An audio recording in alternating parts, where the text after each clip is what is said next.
طب ننا ننا ننا، والاهلي عملها بروح الفانلة. قشطة عليك يا اهلي، الله عليك يا نادي الاهلي. نادي الاهلي معود جمهوره على البطولات، المعود جمهوره ان انا ما تخافش عليا، انا ارجع لك البطولة وانا مغمض عينيا. قشطة عليك يا اهلي يا عظيم. الف مليون مبروك للنادي الاهلي وجمهور نادي الاهلي العظيم، اللي في كل دقيقة وفي كل لحظة بيحمس اللعيبة هو في الملعب بصوته وبرعاه الجمهور. يا سلام عليك.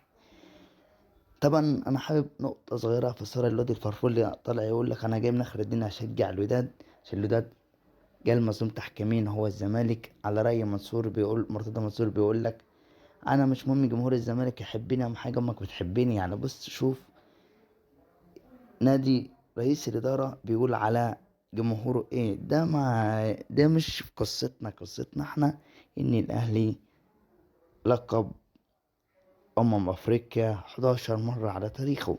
على حساب مين؟ على حساب الوداد.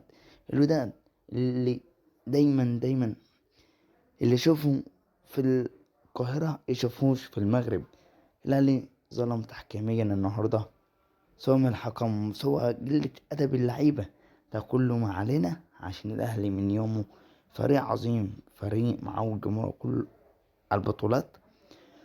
وعلى رأي اللي قال عيال بتدور على حبل، الأهلي هو ذئاب الجبل. خش